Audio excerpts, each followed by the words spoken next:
Welcome back to the Angry Man Podcast with Jason and Greg.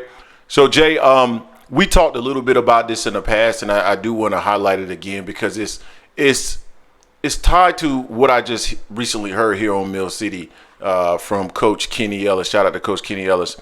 And it's regards to Turki Alalshikh and, how different is Turki Alalshikh from some of the allegations that were made in regards to Al Heyman. These allegations are mostly made towards Al Heyman, but theoretically, they could be made and applied to any promoter.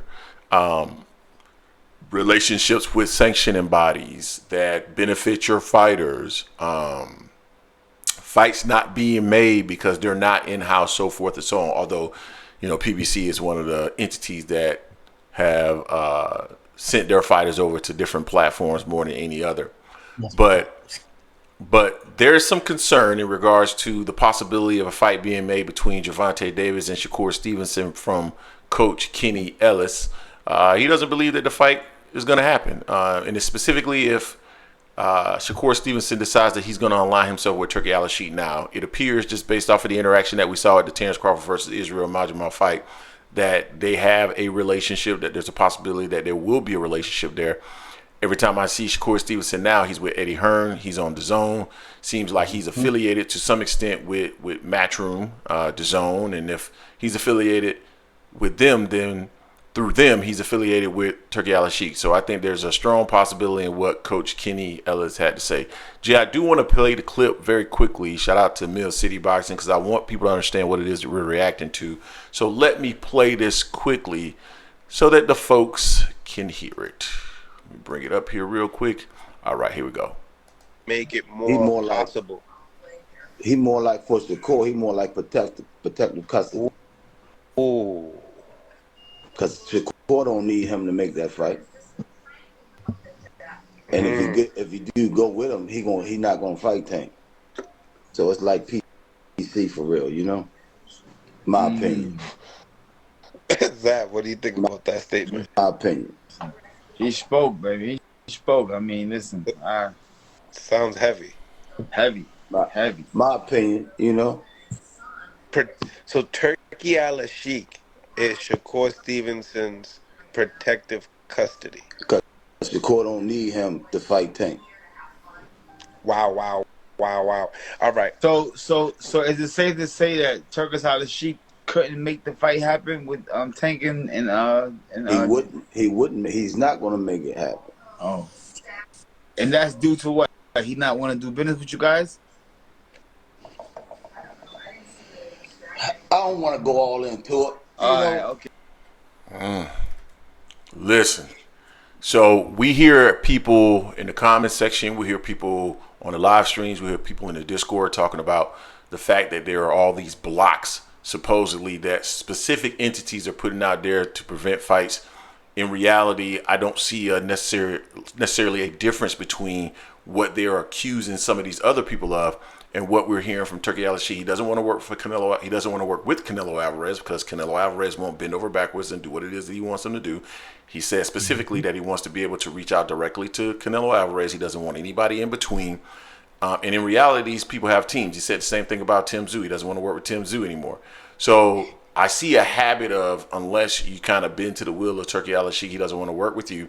Similarly, I mean, he hasn't stated outright that he doesn't want to work with Tank, but I mean, it doesn't sound very promising. Let me say that. So Jay, what are your thoughts on that, man? And he's also saying that he's in protective custody. So is it because he doesn't want to do business with him? Is it because Shakur may not really want to fight right now? What's your thoughts on that? I think it's mainly because Turki really wants to control everything. He wants these fighters to get rid of their teams and just work with him one-on-one. And to some people, they're like, "Oh, that's a boss move." But if you don't understand the contracts or the market of business of it, you're not being a boss. You're being stupid because you're gonna get taken advantage of. That means he's dictating. He's gonna be your boss, basically.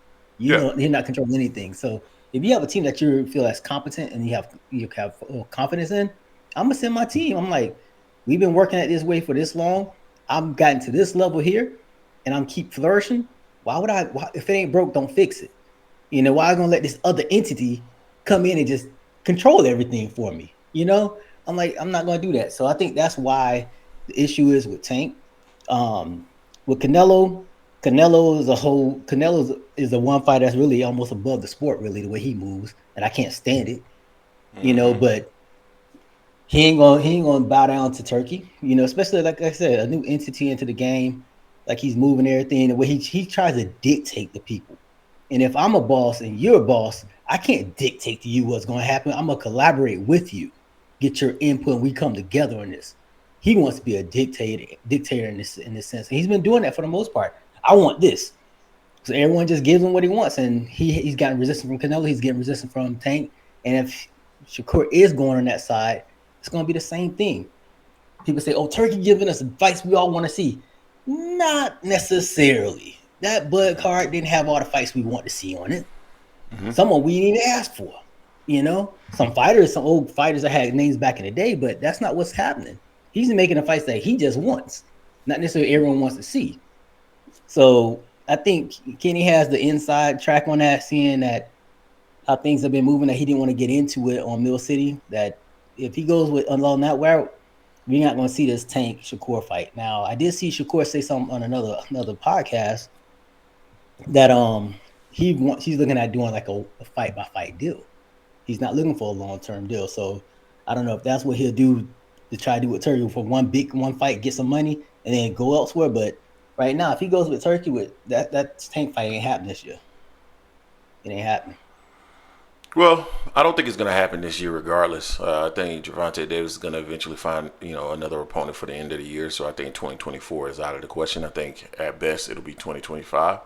That would be good news if Shakur Stevenson were to go deal by deal. But if you're going deal by deal, but, those deals are or seem to be solely through one entity, then you're basically assigned to them, right? So, I mean, we'll see what ends up happening. I don't know, I don't know. We'll see, because it doesn't. Like his interaction just feels to me like it's more than just something that's going to be a fight by fight deal. Just because a contract doesn't exist doesn't mean that there's not an affiliation there. And could he just come over to the other side if that's the case? Sure. But could I envision him saying something to the effect of, you know what? I've been doing business with Turki Alalshikh, and I know it's only about, a fight by fight deal, but that's, I'm gonna be loyal to them because they've been loyal to me, and blah blah blah blah blah, and then that's fine. But we'll see what ends up happening if he affiliates himself, aligns himself with Turki Alalshikh for a few fights. My guess is he's going to continue to align himself because he's probably going to make more money. Probably, I think he might more money than he would in any other situation, unless, of course, Turki Alalshikh continues to do what he did on the last card, which is overloaded and overpay for talent, which could cause some challenges for him in terms of losing money. At some point, you don't want to continue to lose money. So you guys, let me say this real quick, though. Yeah. Now, if somehow Turki Alalshikh turns out and does about face and actually works for PBC, works for everyone, we'll be really happy about that. yeah, absolutely. Just moving, we don't see that happening like that. Yeah, absolutely. Totally agree with that. You guys tell us what you think in the comment section. Don't forget to hate, like, comment, and subscribe. This is the Angry Man Podcast, AM Sports Media, and we are out.